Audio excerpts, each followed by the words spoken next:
Olá, boa tarde! Sejam muito bem-vindos ao Tribuna Condominial, o seu novo encontro semanal com a segurança jurídica do mercado condominial.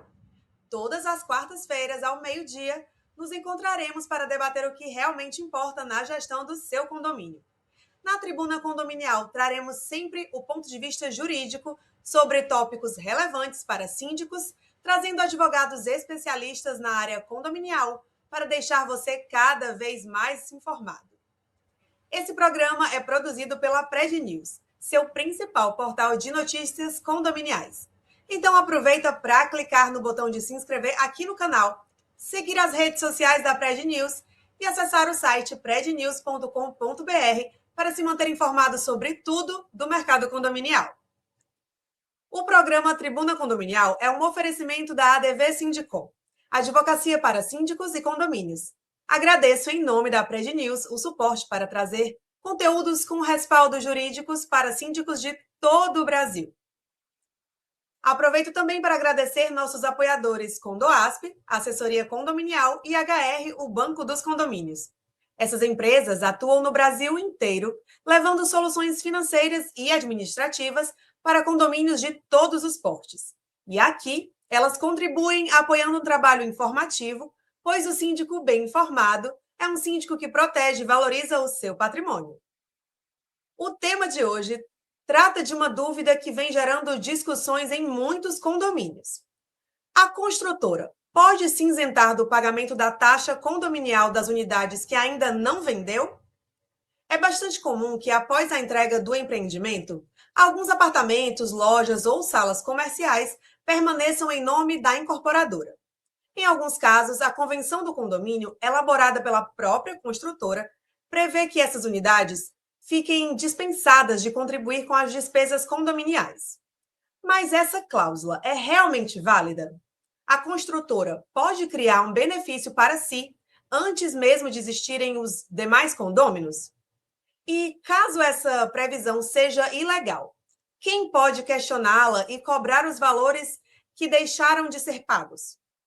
A legislação e a jurisprudência do Superior Tribunal de Justiça vem consolidando o entendimento de que a obrigação de pagar a taxa condominial decorre da propriedade da unidade e não da sua ocupação ou comercialização. Além disso, os tribunais têm afastado cláusulas que concedem vantagens unilaterais à própria construtora, quando ela foi a única responsável pela elaboração da convenção condominial. É justamente sobre esses aspectos, os limites da convenção de condomínio, a validade dessas cláusulas de isenção e os direitos do condomínio e dos condôminos, que vamos debater hoje. E para me ajudar a traduzir todo esse juridiquês e a extrair mais informações sobre o tema de hoje, receberemos a doutora Vanessa Carvalho. Ela é advogada com 15 anos de atuação estratégica no setor corporativo, especialista em processo civil, direito empresarial, licitações e direito do trabalho. Ela tem vasta experiência na prevenção de passivos, gestão de riscos jurídicos e conformidade contratual orientada a resultados. Seja muito bem-vinda, doutora Vanessa. Boa tarde a todos, muito obrigada pelo convite, é uma satisfação participar da tribuna. Hoje o assunto, ele pode parecer estritamente jurídico, mas ele afeta mais profundamente a parte financeira dos condomínios. Então, a nossa intenção hoje aqui, nosso objetivo é trazer essas informações, orientações para os síndicos, para eles saberem quando agir, porque afinal o condomínio nasce com normas elaboradas por incorporadoras, exclusivamente feita por elas, não tem implantação, então a gente vai tratar desse assunto que é bem pertinente a todos. É isso aí, obrigada, doutora Vanessa. Agora que a doutora já apresentou o contexto e esclareceu os principais aspectos do tema, é o momento de ouvir a nossa bancada de especialistas para aprofundar a discussão e analisar os principais desafios jurídicos envolvidos nessa questão. Recebemos o doutor Matheus Barbosa. Ele é advogado especializado em direito imobiliário e direito condominial, com mais de uma década de atuação estratégica em gestão jurídica condominial e recuperação de crédito. Possui experiência consolidada em assessoria preventiva, governança condominial, estruturação normativa e resolução de conflitos, com abordagem orientada a resultados e máxima eficiência na recuperação de ativos condominiais. Seja muito bem-vindo, doutor Matheus. Olá, boa tarde a todos. Eu que agradeço aqui pelo convite, do HE Digital juntamente com a Pred News. É um prazer imenso participar aqui desse programa juntamente com todos vocês,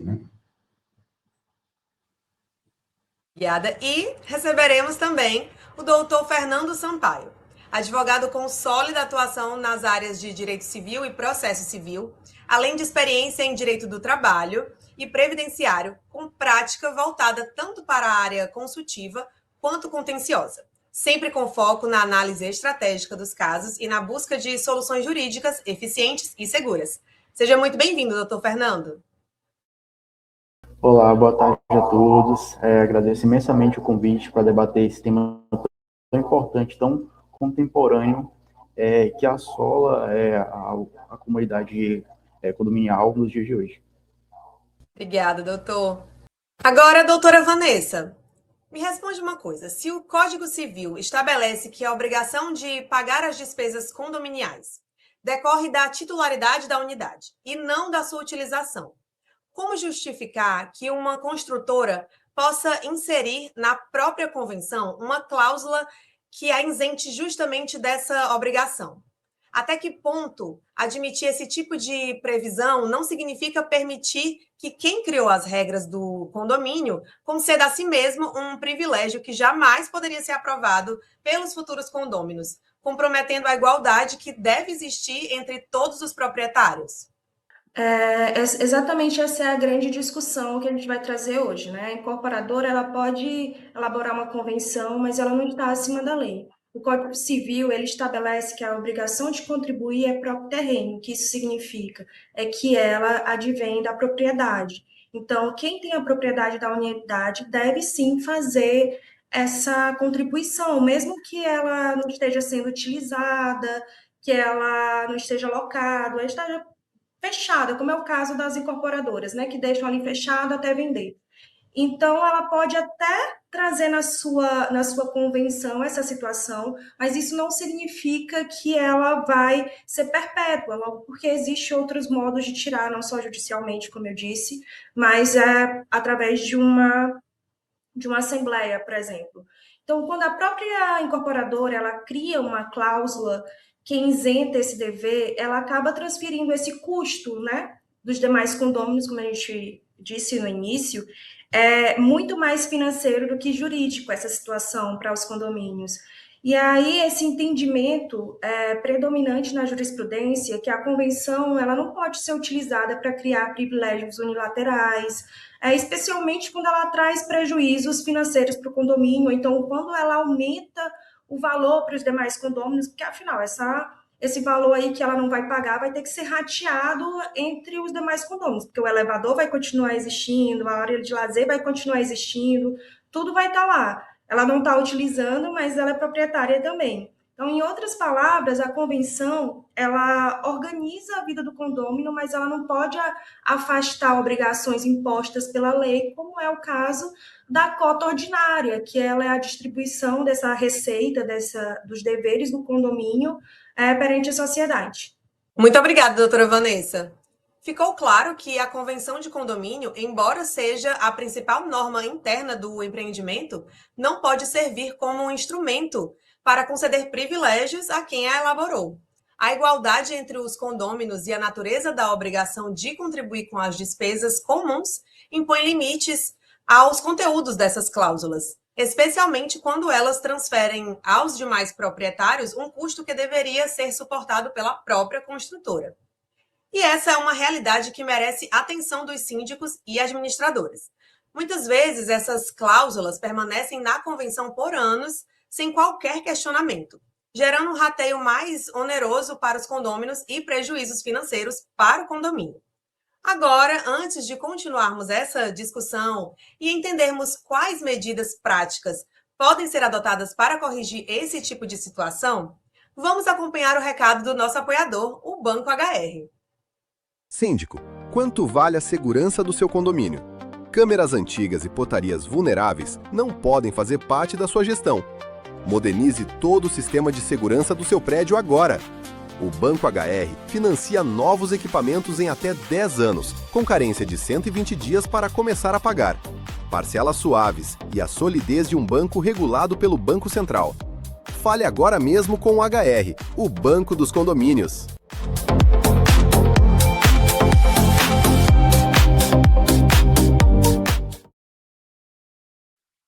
É exatamente esse o ponto. Não basta administrar bem um condomínio. Também é fundamental conhecer as regras que regem a convenção condominial e identificar cláusulas que possam gerar prejuízos financeiros para a coletividade.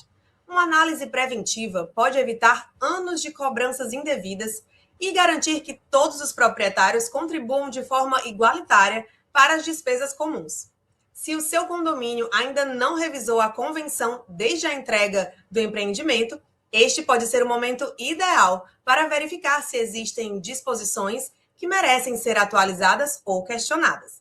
Procure orientação especializada e fortaleça a gestão jurídica e financeira do seu condomínio.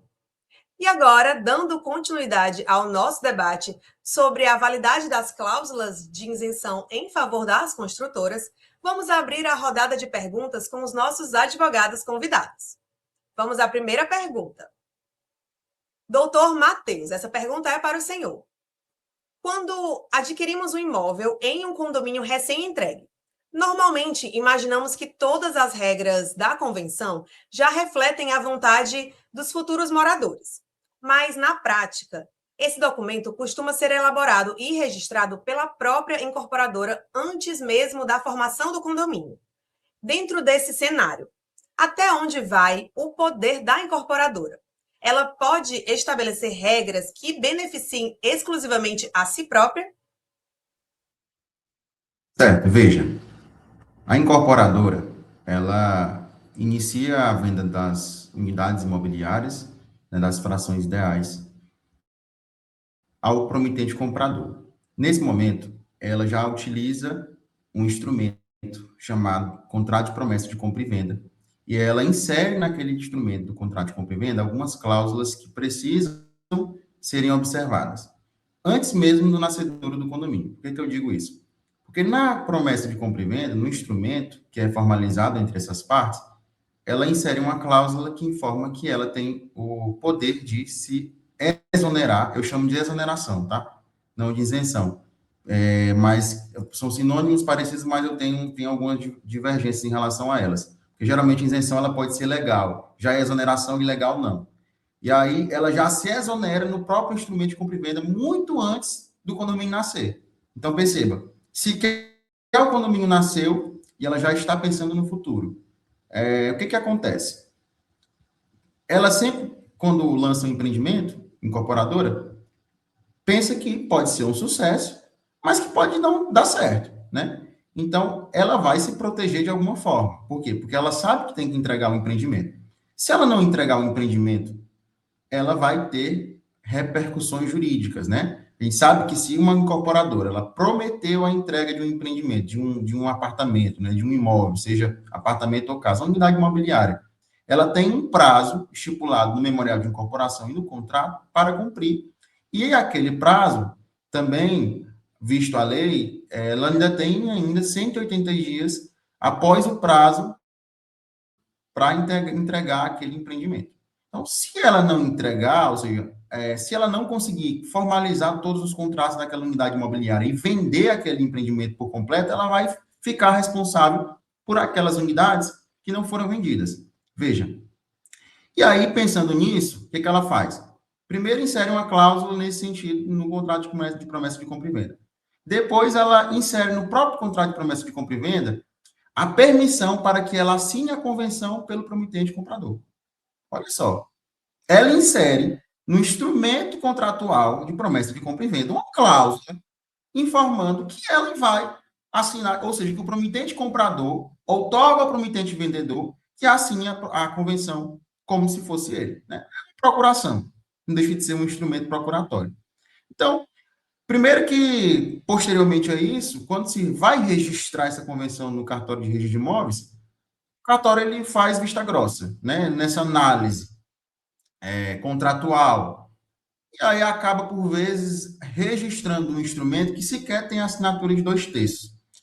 Olha só, o 1333 do Código Civil, que é a Lei 10.406 de 2002, diz o seguinte, que a convenção ela tem que ser subscrita por 2/3 das frações ideais daquele empreendimento, ou seja, do todo do condomínio. E, por vezes, a maioria das convenções que são registradas hoje no cartório possui unicamente a assinatura do incorporador, né? Lá do sócio majoritário, proprietário da incorporação, né? Da construtora incorporadora. Então, o cartório, a construtora já inicia esse processo no contrato de compra e venda, nasce muito antes da convenção e do empreendimento, quando ela começa a vender o empreendimento. Depois, o cartório faz vista grossa na análise, né? Não tem uma análise mais criteriosa em relação a essa documentação, né? Que chega no registro, para fim de registro. O promitente comprador, por vezes, não observa essa transferência de poder no contrato, né? E o cartório também não observa o quórum legal do Código Civil. Então, infelizmente, uma situação que acaba atrapalhando um pouco aí a relação futura do condomínio. Ela nasce lá atrás, mas no futuro a gente vai ter um prejuízo muito grande. Eu não digo nem pelo condomínio, porque o condomínio ele vai continuar recebendo a receita, né? 100% da receita de forma integral. Mas, se ela, por exemplo, se a exonera de 30%, 70%, 50%, os demais, em percentual, deverão ratear, ou seja, vão ter que pagar pela incorporadora, pela construtora. O condomínio vai continuar recebendo, mas aí a gente vai pesar um pouco aí a taxa condominial para os demais, né?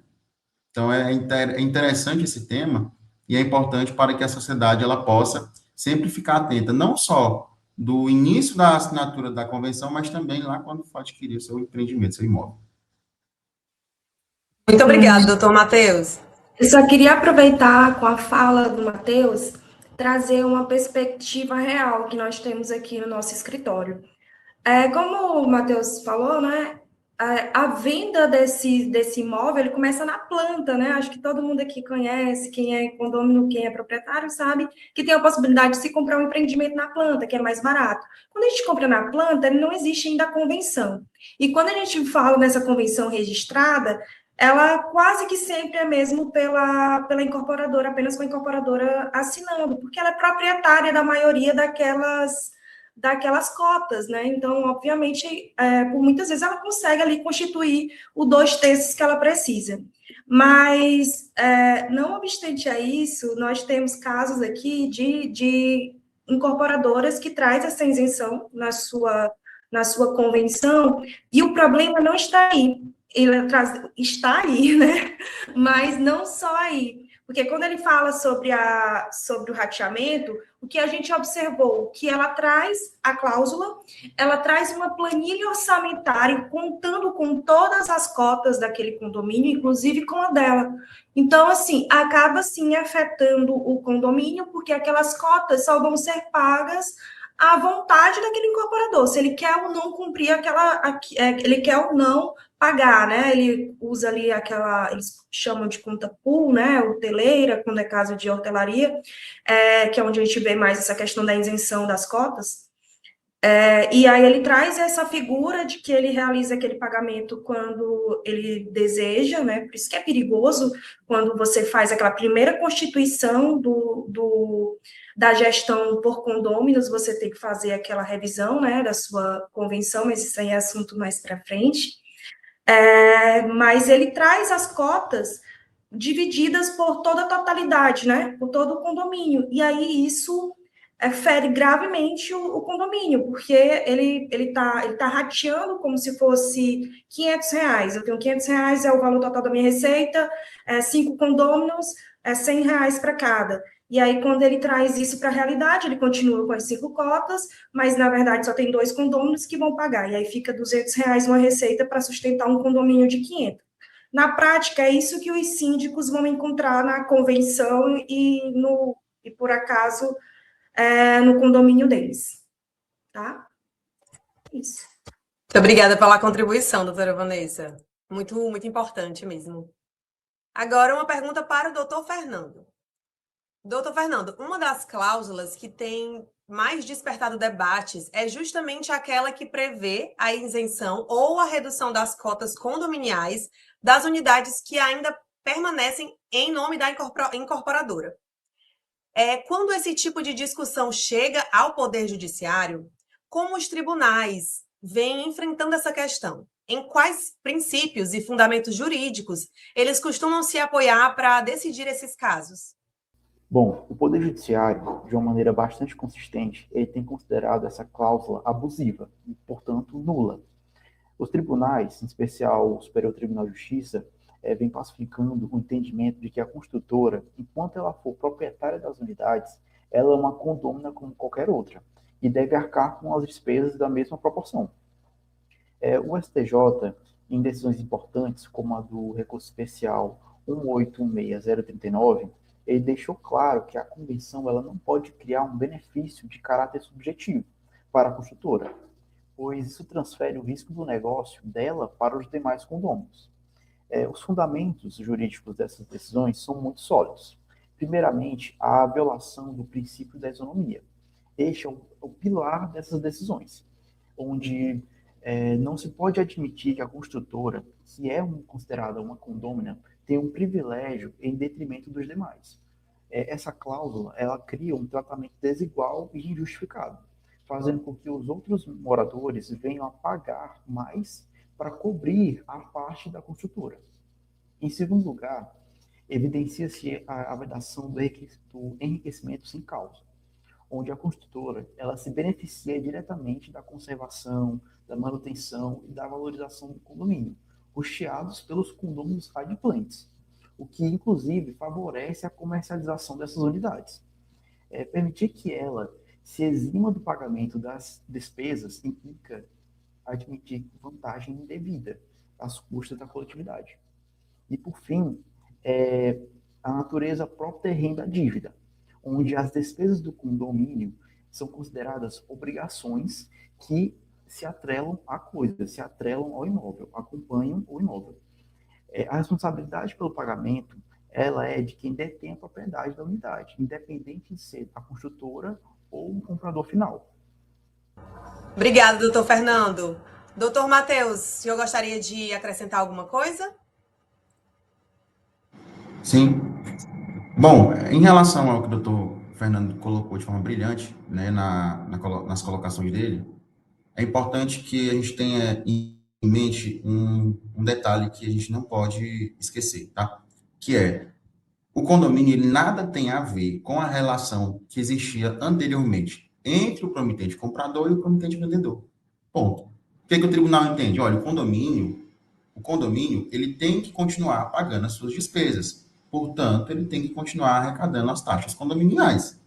Então, nesse ponto, nessa questão, o promitente comprador, ele é responsável, ou o promitente vendedor, ele é responsável. O que se discute, na realidade, é quando inicia essa responsabilidade. O promitente comprador, quando ele recebeu a chave do imóvel, do promitente vendedor, até quando ele entrega, né? Até a parte da entrega, ele é responsável, a parte da entrega do vendedor. Tá? Então, é só para sistematizar aí o que o STJ entende em relação a essa situação, além, obviamente, que é a principal, que o doutor Fernando bem colocou, a característica própria terreno da obrigação, né? Que continua perdurando no imóvel. Obrigada, doutor Matheus. E agora continuar com o senhor uma outra pergunta. Outro argumento muito utilizado pelas incorporadoras é o de que essas unidades permaneçam fechadas, sem moradores e sem utilização das áreas comuns do condomínio. Sob o ponto de vista jurídico, esse fato pode afastar a obrigação de contribuir para as despesas condominiais ou a legislação adota outro critério? Não, ela não pode afastar, tá?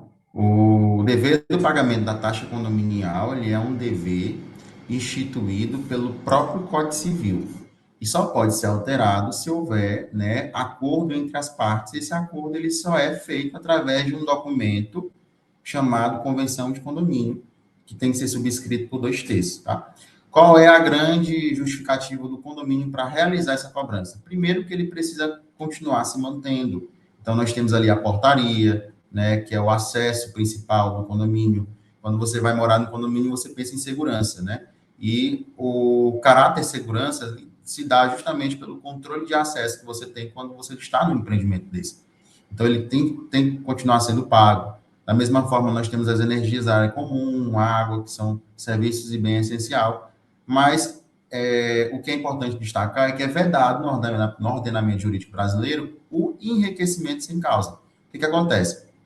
Quando o empreendimento ele é entregue, o tempo vai passando, né? Ele passa alguns meses, o condomínio ele vai começar a agregar valor, como, por exemplo, quando ele é entregue, não tem imóveis, não tem mobília. Geralmente, na grande maioria, as incorporadoras entregam sem mobília, entregam sem cerca elétrica, entrega sem concertina, entrega sem um sistema de monitoramento de segurança, né? Que é o sistema de CFTV. Então, uma série de itens que são feitos posteriormente à entrega pelos condôminos fazem com que aquele empreendimento ele possa ter uma elevação no seu valor venal em relação aos apartamentos.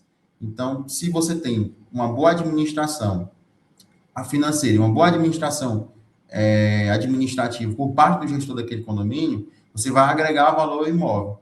Então, se você aumenta o valor do imóvel simplesmente porque o condomínio está fazendo benfeitorias, é porque ele precisa de receita necessária para aquilo. Em contrapartida, se você se exonera do pagamento das despesas, né, você está ganhando um aumento no valor venal do imóvel, mas não está realizando o pagamento das suas contribuições, que é um dever legal. Então, isso é totalmente desproporcional. Baseado nisso, a justiça entende, né, tanto os tribunais inferiores, que a gente está falando aí dos estaduais, como o Superior Tribunal de Justiça entende que é vedado o enriquecimento sem causa em relação às contribuições condominiais, quando a incorporadora ela se exonera desse pagamento. Muito obrigada, doutor Matheus. Doutor Fernando, uma outra pergunta para o senhor. Quando essa isenção acaba sendo aplicada na prática, alguém continua pagando essa conta. Quais são os impactos financeiros para o condomínio e para os demais condôminos quando determinadas unidades deixam de participar do rateio das despesas comuns? Bom, o impacto ele é direto e ele é muito prejudicial. A conta ela não desaparece. Ela pode vir a ser socializada entre os demais proprietários. Os impactos financeiros vão muito além de um simples aumento no boleto mensal. Eles podem criar um ciclo vicioso que compromete a saúde financeira, a manutenção e a própria valorização do empreendimento. Todas as despesas fixas e variáveis do condomínio, como por exemplo, salário dos funcionários, contas de água, a luz nas áreas comuns, contratos de manutenção e segurança, eles são somados para compor um orçamento. Esse valor total deveria ser dividido entre todas as unidades. Quando a construtora, que por muitas vezes detém uma parcela significativa das unidades, ela paga apenas uma fração ou nada em caso de isenção, o montante que ela deixa de contribuir pode vir a ser distribuído e somado à cota dos outros moradores. Na prática, os proprietários que pagam em dia estão subsidiando o custo da manutenção do estoque de imóveis da construtora. Essa situação gera um efeito de cascata, é um desequilíbrio financeiro. Essa sobrecarga inicial desencadeia uma série de outros problemas financeiros que se agravam com o tempo, como, por exemplo, o déficit orçamentário, onde o condomínio já nasce com um rombo estrutural em sua previsão orçamentária. O valor arrecadado é cronicamente menor do que o necessário para cobrir despesas da forma adequada. Além disso, ocorre uma precarização dos serviços de manutenção, onde o caixa constantemente ele é apertado e o síndico é forçado a cortar despesas. Com isso, ele pode fazer um adiamento de manutenções preventivas, redução na qualidade dos serviços e até o congelamento de melhorias. Outra consequência é o aumento na inadimplência geral, onde a cota condominial, já inflada pela isenção da construtora, pode se tornar pesada para alguns moradores, e também acabam se tornando inadimplentes. Isso agrava ainda mais o déficit do condomínio. E outro ponto é a necessidade constante de cotas extras, onde, quando uma despesa de grande e inadiável montante surge, como a quebra de um portão, ou um problema sério no elevador, ou a necessidade de uma hipermerização urgente, não há fundo de reserva a única saída é a aprovação de cotas extras em assembleia. Isso gera uma enorme insatisfação e um conflito entre os moradores. Bom, em resumo, a cláusula de isenção não é apenas um privilégio para a construtora, é uma enorme engrenagem que transfere o risco do negócio para a coletividade e cria uma grande ofensa à isonomia, gerando um desequilíbrio flagrante no âmbito das relações condominiais. Muito obrigada, doutor Fernando. Agora, doutora Vanessa. Nós entendemos como essa questão vem sendo analisada pelos tribunais, mas vamos trazer essa discussão para a realidade dos síndicos e administradores. Imagine um síndico que acaba de assumir um condomínio recém-entregue e descobre uma cláusula de isenção em favor da incorporadora. Enquanto essa situação não é revista pela Assembleia ou pelo Poder Judiciário, qual deve ser a postura mais segura? Ele deve emitir normalmente as cotas da incorporadora? Deve seguir literalmente a convenção? Como administrar esse impasse sem gerar prejuízo ao condomínio, nem assumir responsabilidade pela omissão na cobrança? Primeiro, eu quero dizer que a gente não está aqui para dizer que a incorporadora é vilã, né? O que a gente está trazendo aqui é uma prática no mercado que acabou consolidando, né? Algumas incorporadoras acabam por fazer esse tipo de optam, na verdade, né? Por fazer essas convenções que ou dá isenção, ou dá uma parcialidade, ou prevê um prazo maior para pagamento. Doutor Matheus trouxe isso bem dito, né, sobre essas questões que a incorporadora acaba trazendo nos seus contratos de compra e venda, né? Mas aqui o primeiro ponto é que o síndico ele não pode agir na emoção, né? E nem na omissão, que todo dia que a gente fala do artigo do síndico. Ele deve atuar com base na legislação, porque também foi dito pelos colegas que a taxa ela é prevista no Código Civil, né? E uma convenção ela tem o seu poder, mas ela não é absoluta, ela não pode regimentar o que está na lei. E aí, todo condômino deve contribuir para suas despesas de condomínio na proporção prevista na convenção. Não importa se a pessoa mora, se ela aluga, se ela vendeu. Isso aí não é uma questão aqui para decidir quem é que vai pagar. Mas, assim, eu com os síndicos que procuram o nosso serviço, eu sempre trato de uma forma mais séria, porque a gente precisa dar uma olhada nessa convenção, verificar, fazer um parecer. Então, síndico, se existir uma cláusula que isente a incorporadora, é preciso verificar se ela é compatível com a legislação, que aqui a gente já viu que o 1336 derruba essa exoneração, isenção, vocês queiram chamar aqui.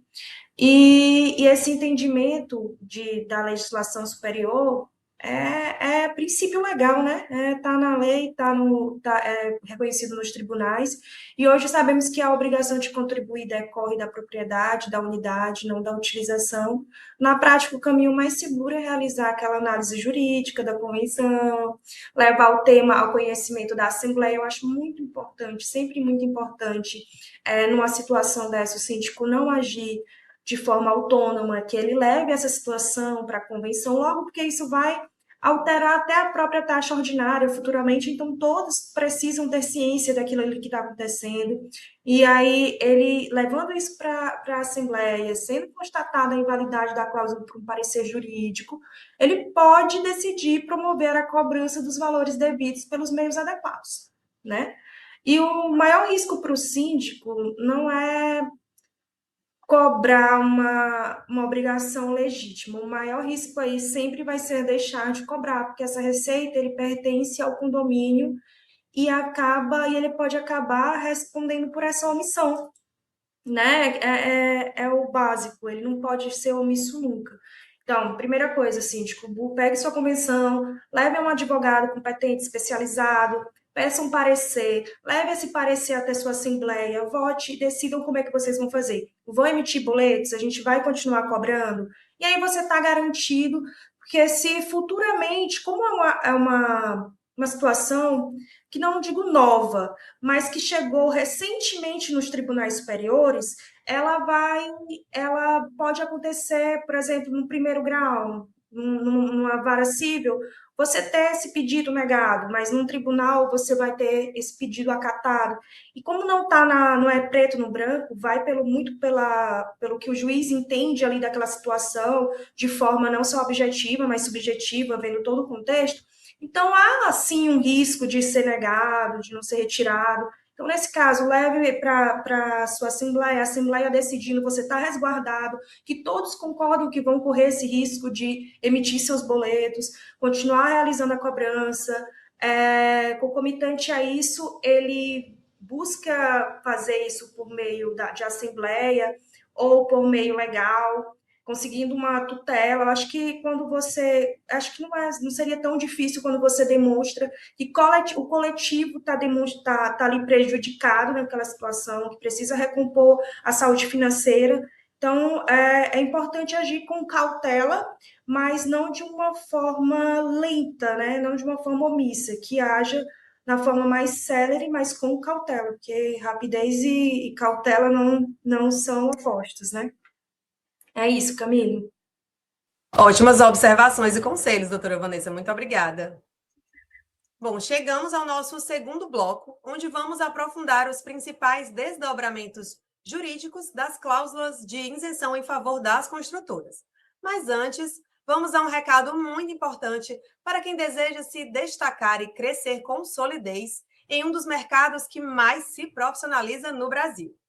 Para você que quer empreender no setor imobiliário ou expandir sua atuação com uma estrutura de alto padrão, conheça o modelo de franquia do nosso apoiador. Voltamos já já. O mercado condominial não para de crescer e você pode crescer junto.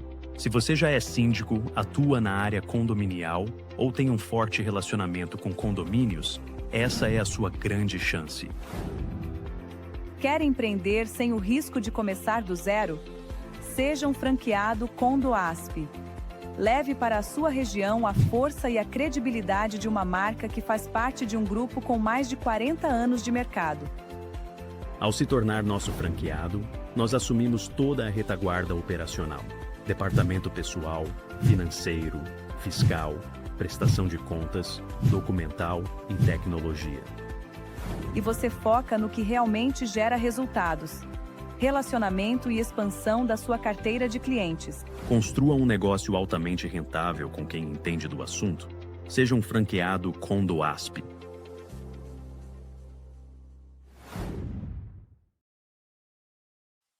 É isso mesmo. Ser um franqueado Condoasp significa levar para a sua região uma metodologia de ponta com suporte contábil, administrativo, fiscal e documental testado e aprovado em todo o território nacional.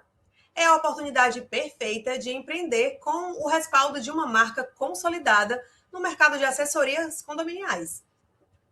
Quer conhecer os modelos de negócios e abrir a sua própria franquia? Os contatos da Condoasp estão passando aqui na tela.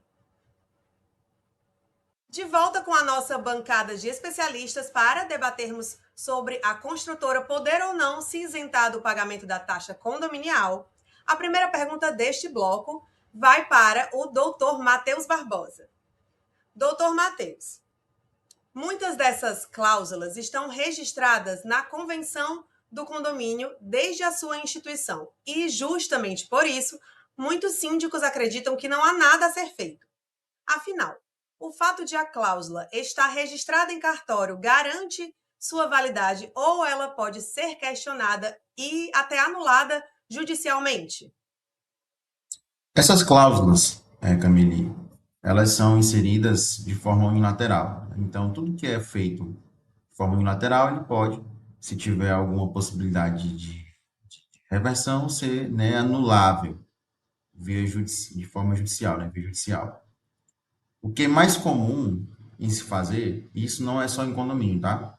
A gente também tem essas cláusulas em estatuto de associação de moradores, loteamento, né, de moradores. Tanto no estatuto como na convenção, é uma demanda chamada ação declaratória de nulidade, né? Porque ela já não é nula, ela é anulável. Então, você precisa demandar judicialmente para que o juiz ele possa, obviamente, argumentar toda aquela situação para que o juiz ele possa, se possível, numa tutela de urgência, né, declarar a nulidade da cláusula para que a incorporadora construtora já passe de imediato a realizar os pagamentos das contribuições para o condomínio, né? E da mesma forma na associação, nas taxas associativas, e no mérito pediu a confirmação, né, desses pedidos para que, de fato, aquela cláusula seja excluída definitivamente desses instrumentos.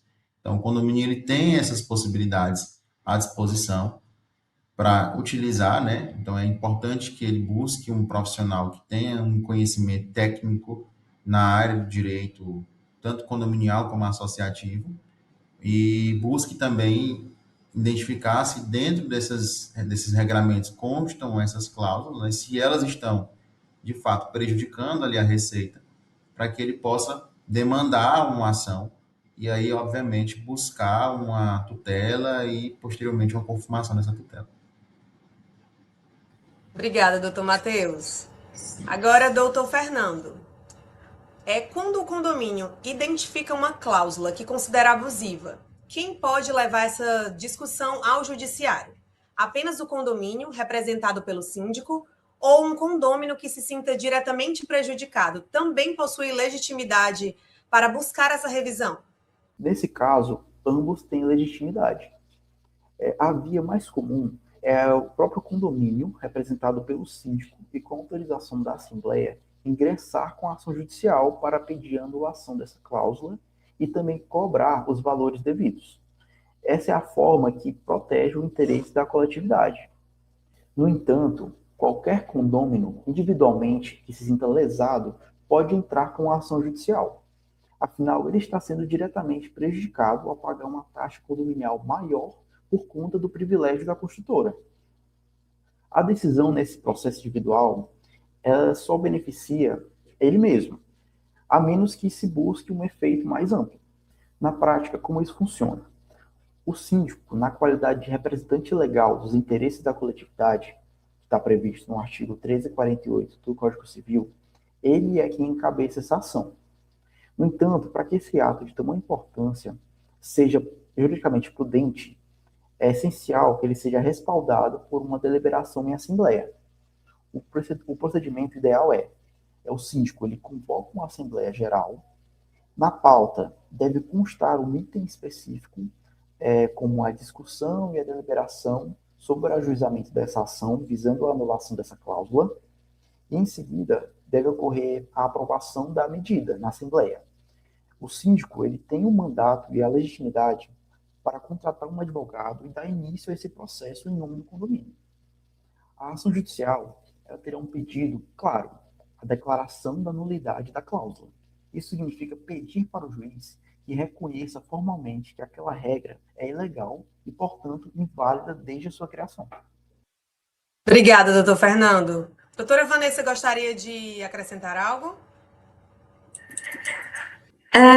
Eu acho que os meninos expuseram bem, né? Os advogados expuseram bem essas situações na qual o que é que o síndico deve fazer, reiterando, deve ter uma consultoria jurídica que seja preparada para que busque os direitos dele e não só espere que isso aconteça uma aprovação de assembleia, porque às vezes o condomínio é muito grande, reunir 2/3 daqueles condôminos, né, é mais complicado do que entrar com ação judicial. E aqui eu só quero mais uma vez registrar que não foi eu hoje que falei sobre o 1348, que trazemos aqui em todos os nossos programas.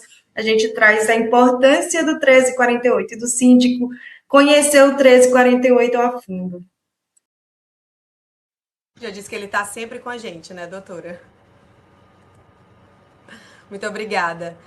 Doutor Matheus, agora é uma pergunta para o senhor. Nem toda solução precisa necessariamente passar pelo Poder Judiciário. Em situações como essa, a própria Assembleia pode corrigir o problema alterando a convenção? Quais são as vantagens, os limites e os cuidados que o condomínio deve observar ao optar por esse caminho? Olha, pode, mas eu vou ser bem franco, bem sincero aqui com vocês, tá? A construtora não tem a maioria das unidades. Como é que o condomínio vai conseguir 2/3 aí para alterar uma convenção, né? Então, fica praticamente impossível você conseguir reunir todo o condomínio, com exceção da construtora que é contra, obviamente, Ele para vai ter que querer alterar participar, algumas né, doutor coisas. Matheus? Oi? A incorporadora vai ter que querer participar dessa assembleia. Ela Será vai que ter vai que querer querer? participar. Inclusive, o Código Civil, né, com a pandemia, a lei de regime jurídico, foi instituída na época da pandemia, ela permitiu que os condomínios fizessem assembleias online, né, ou híbrida, e também prorrogou o mandato dos síndicos, na época, até dia 30 de outubro de 2020, se não me engano. Posso estar equivocado aqui em relação à data, mas é isso.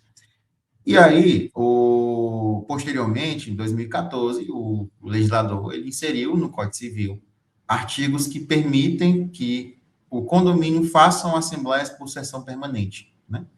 Então, naquela pauta, no item de pauta específico, que exige um quórum qualificado, como é o caso da alteração da convenção condominial, o presidente da Assembleia pode sugerir a dilação, né, da Assembleia, e aí realizar sessões para tentar coletar todos os votos ali que vão ser suficientes ou não para alcançar o quórum necessário. Mas, sendo bem franco, esses empreendimentos são entregues, né, do início ali, a maioria estão com as unidades em nome de responsabilidade da construtora, da incorporadora. Então, para você conseguir o quórum é bem mais delicado. Mas o síndico ele precisa fazer a convocação de uma Assembleia Geral. Lembrando que ele tem que convocar todo mundo. Se um não for convocado, a Assembleia não tem validade, né? Ela vai nascer nula de pleno direito, aí não é nem mais anulável, é nula, porque a disposição do Código Civil é clara em relação a isso. A construtora, inclusive, tem que ser convocada para esse ato. Além disso, a forma de convocação da convenção tem que ser respeitada, intervalo mínimo entre a realização ali da primeira e da segunda chamada, que por vezes é 30 minutos ou 60 minutos, e aí vai depender de convenção para convenção. A eleição de um presidente e um secretário na mesa, no ato. A leitura do edital de convocação. A pauta tem que respeitar pelo princípio da legalidade, né? Tem que ser clara, para que ninguém seja pego de surpresa.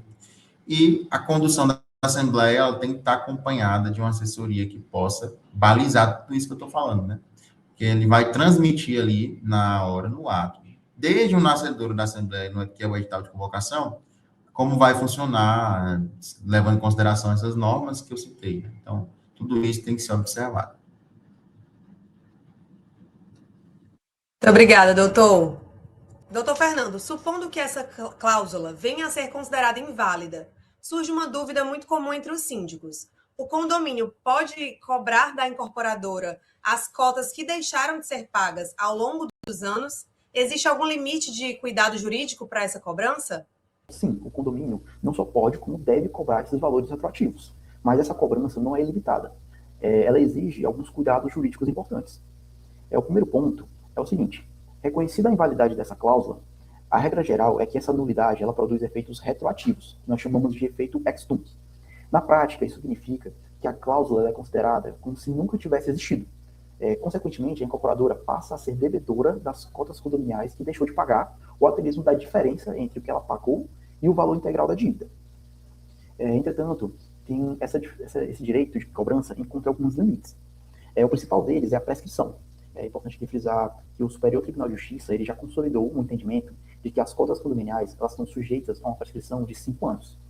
Dessa forma, o condomínio não só poderá cobrar judicialmente essas parcelas somente nos últimos 5 anos anteriores ao ajuizamento da ação, e os valores anteriores a esses 5 anos estarão prescritos, e, portanto, eles não podem ser mais exigidos. Além disso, existe um limite mais sutil, digamos assim, que é a aplicação da chamada teoria da suprécio, baseada na boa-fé objetiva, onde diz que se o condomínio permaneceu inerte por um longo período, sem qualquer cláusula ou cobrar os valores, pode-se argumentar que houve a criação de uma expectativa legítima na incorporadora de que essa cobrança não seria realizada. Em situações extremas, isso pode enfraquecer ou até impedir a cobrança, ainda que dentro do prazo prescricional. Por isso, do ponto de vista mais prático, o mais importante é que o condomínio atue de forma diligente. Ele delibere em assembleia, formalize a cobrança, preferencialmente por uma notificação extrajudicial, e, se for necessário, ingresse com a medida judicial cabível. Obrigada, doutor Fernando. Doutora Vanessa, na prática, muitos síndicos descobrem essa situação apenas anos depois da entrega do empreendimento. Diante desse cenário, qual seria um passo a passo seguro? É recomendável realizar uma auditoria, revisar a convenção, convocar a assembleia, buscar um parecer jurídico antes de iniciar a cobrança? Como o gestor pode conduzir esse processo com segurança e com transparência? Camila, eu acho que você já deu o passo a passo.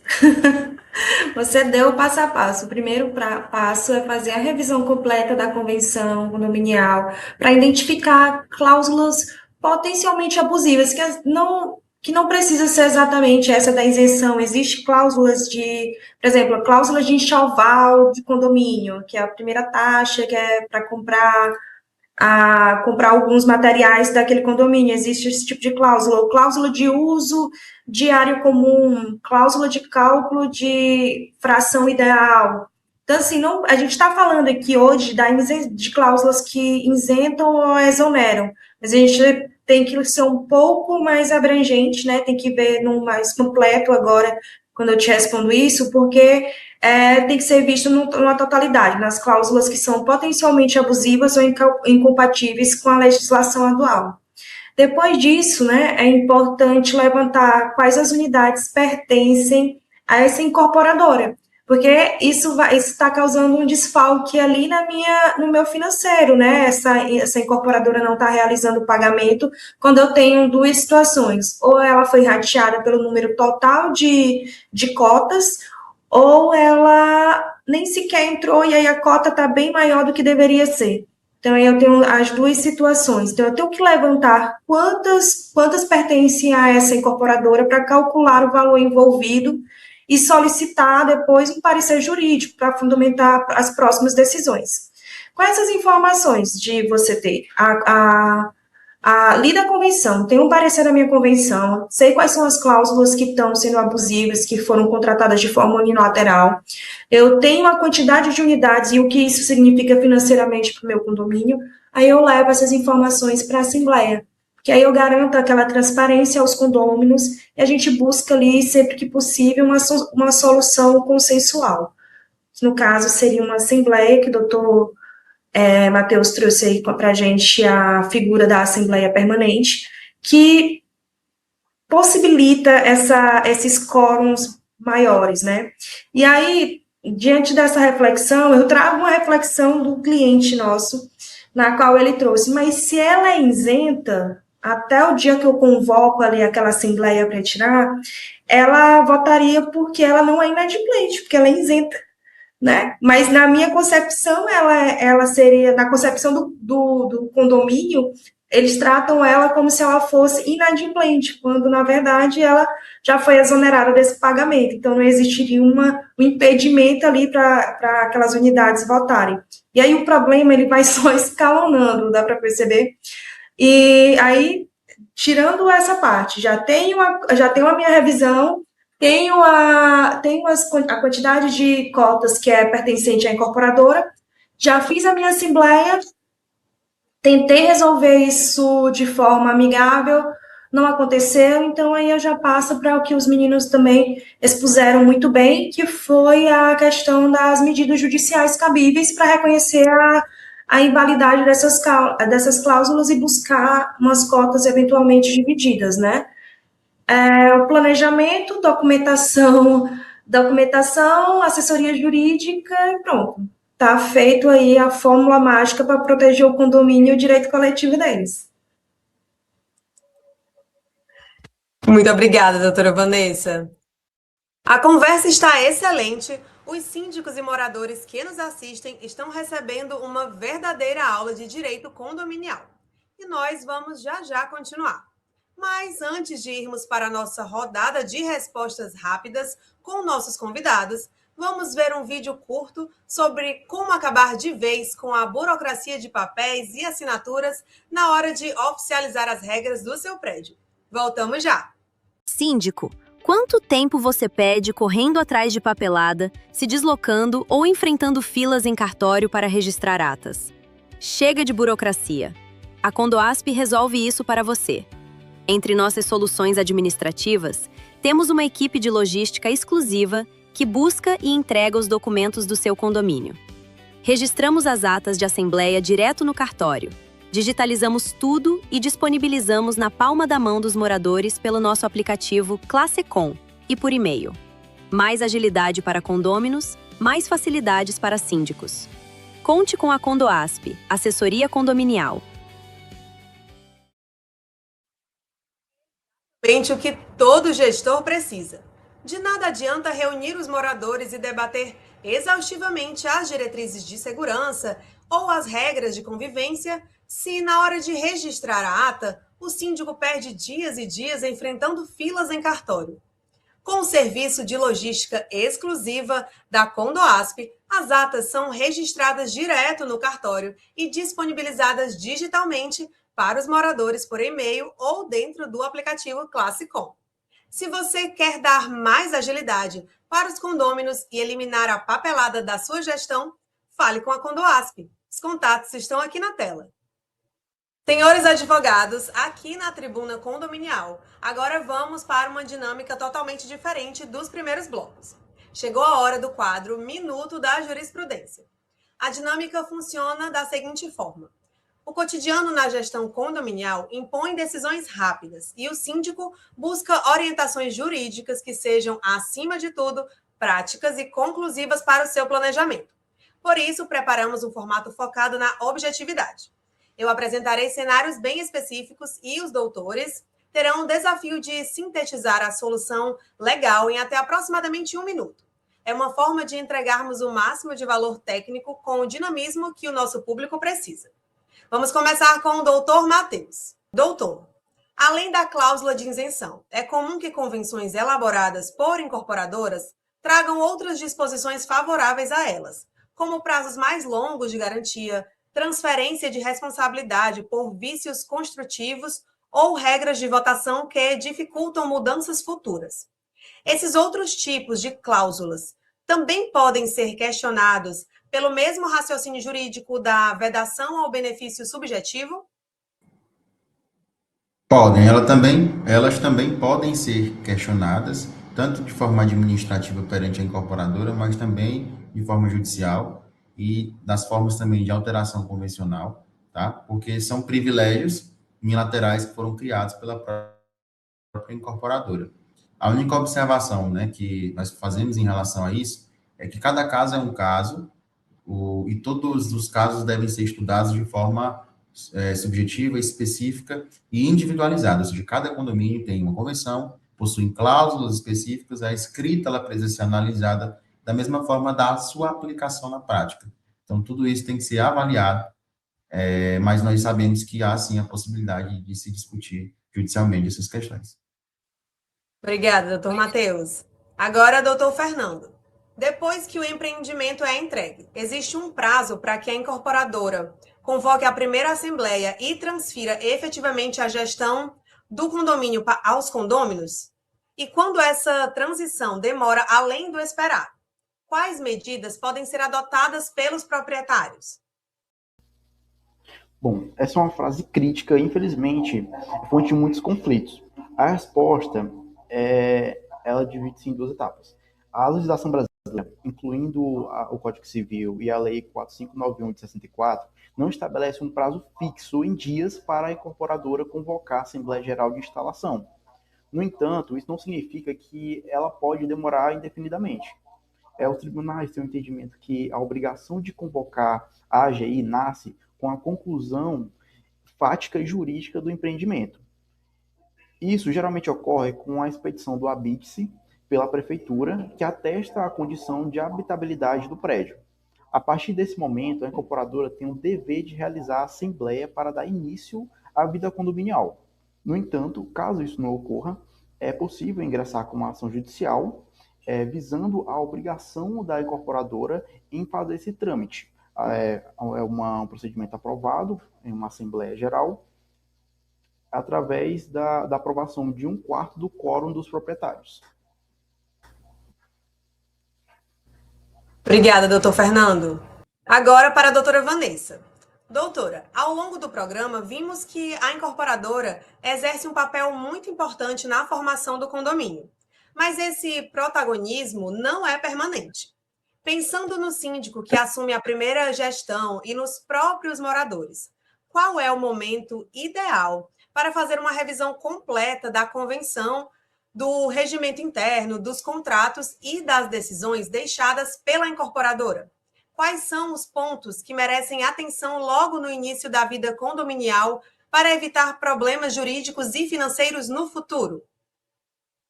O momento ideal é logo que se efetiva a instalação do condomínio, né? A formação da primeira gestão de condôminos, o síndico já deve fazer essa revisão, que é justamente nessa fase que o condomínio deixa de ser administrado pela incorporadora e passa a exercer sua autonomia. E aí recomendo uma verdadeira auditoria jurídica, vale revisar a convenção, regimento interno, contratos firmados pela incorporadora. E aí, quando eu digo isso, eu estou dizendo de regra de votação, eventuais cláusulas de isenção ou de redução de cota, obrigações assumidas perante fornecedores, que às vezes tem fornecedores, por exemplo, portaria eletrônica, e aí eles recebem esse condomínio já com esse fornecedor aí em questão já relacionado às despesas fixas do condomínio, né? E também as questões relacionadas à garantia de construção. Então, deve ser feita uma auditoria no condomínio inteiro, quando ele sai da gestão da incorporadora e passa a exercer sua autonomia. E aí, para corrigir essas situações no início e evitar litígios futuros, né? Protege o caixa do condomínio, que foi uma coisa que eu bati aqui todo o programa, sobre a questão financeira, como é que isso afeta financeiramente de forma grave o condomínio, quando ele deixa de fazer essa revisão na convenção dele, e proporciona uma gestão muito mais transparente e segura, né? O síndico, mesmo ele sendo um síndico morador, ele deve ser um síndico que se capacite, né? Através de informações, pode ser aqui pelo nosso tribuna, que a gente traz aqui situações, ou procurando uma consultoria avulsa, mas que ele tenha uma capacitação, né, para que ele exerça a função dele plenamente e evite e atraia qualquer responsabilização pessoal daquela atividade dele. Então, recebeu o condomínio, infelizmente o condomínio já é um condomínio mais antigo, e aí já a gestão está há muito tempo, e aí a gente pode levantar essa teoria, né? Acho que é responsável a gente levantar a teoria de quando a gente está caminhando para que esse tipo de isenção, de exoneração, seja considerada nula de pleno direito, né? Apesar de hoje ela ser anulável, mas como ela contraria diretamente uma lei federal, que é o Código Civil, acho que é o 1336, foi já comentado aqui pelos colegas, trazendo essa perspectiva de que ela traz essa violação à lei federal, ela afasta essa preclusão do direito. Não seria a prescrição, mas seria, assim, a preclusão. Então, assim, você recebeu seu condomínio, mesmo esse condomínio já tendo 10 anos, e aí você vira síndico dele, verifique, né, mas se ainda tiver, obviamente, né, porque quando a gente fala de coisas mais recentes, porque dificilmente um condomínio mais antigo vai ter ainda unidades que pertençam à incorporadora, salvo se for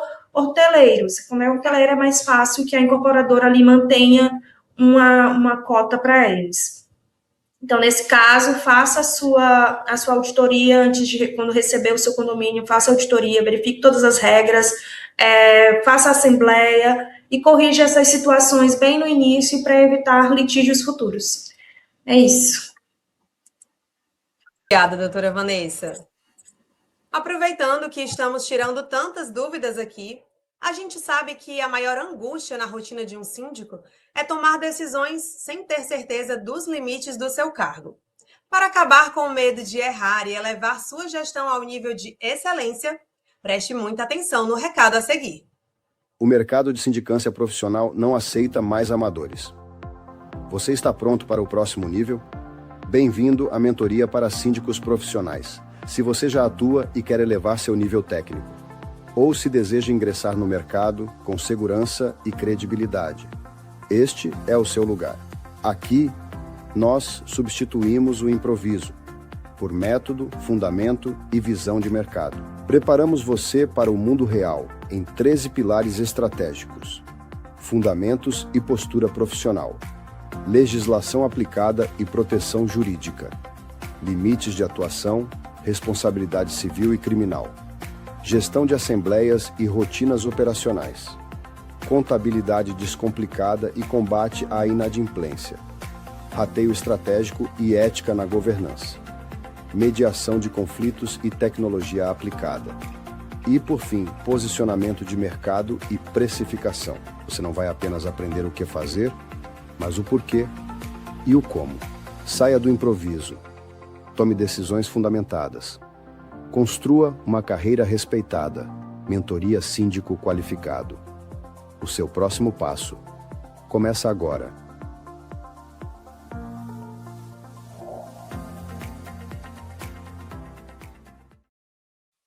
A Mentoria Síndico Qualificado, MSQ, oferece 65 horas de imersão total na verdadeira realidade dos condomínios, focando no que dá resultado na prática. O grande objetivo é te dar base jurídica e administrativa para que você tome atitudes firmes e se consolide como um profissional de peso e respeitado no mercado. Se você busca tranquilidade, competência técnica e reconhecimento, essa formação é para você. Acesse o site talentgp.com.br/MSQ e conheça todos os detalhes. Bom, que conversa rica tivemos hoje aqui na nossa bancada, né? Foi um debate repleto de informações relevantes e orientações práticas sobre um tema que impacta diretamente a gestão dos condomínios. Doutora Vanessa, muito obrigada por compartilhar seu conhecimento e por conduzir essa análise com tanta clareza, ajudando a esclarecer os aspectos jurídicos que envolvem a cobrança das taxas condominiais e a validade dessas cláusulas de isenção. Foi uma satisfação participar do debate hoje e sempre. Espero que as informações que compartilhamos hoje auxiliem os síndicos, administradoras a conduzirem um condomínio ainda com mais segurança. E aproveito para convidar a todos a acompanhar os conteúdos da DV Sindicom, na qual semanalmente produzimos artigos e análises de jurisprudências e orientações práticas para levar informação acessível e atualizada a quem vive os desafios da gestão condominial. Muito obrigada pelo convite e até a próxima.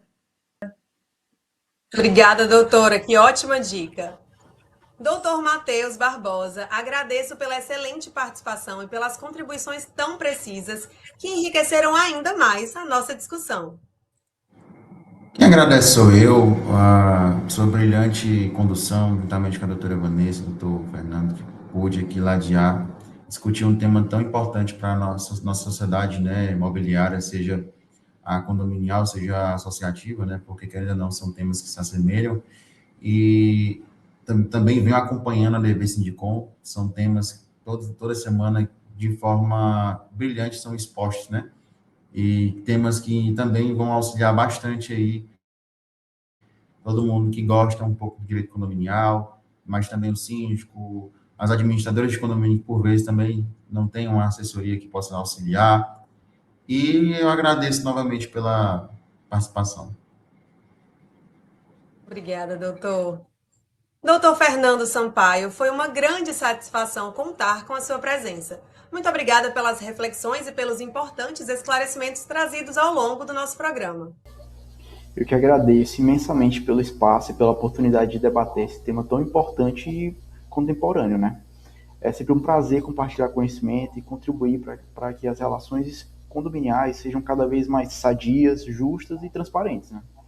Muito obrigado a todos que nos acompanham e até a próxima. Obrigada, doutor. E o meu agradecimento especial também vai para você, que dividiu o seu horário de almoço com a gente, em busca de uma gestão condominial mais segura e eficiente. E reforço que a nossa missão de levar informação qualificada e de alto impacto segue firme na programação da Pred News. Já anote na sua agenda os nossos próximos encontros.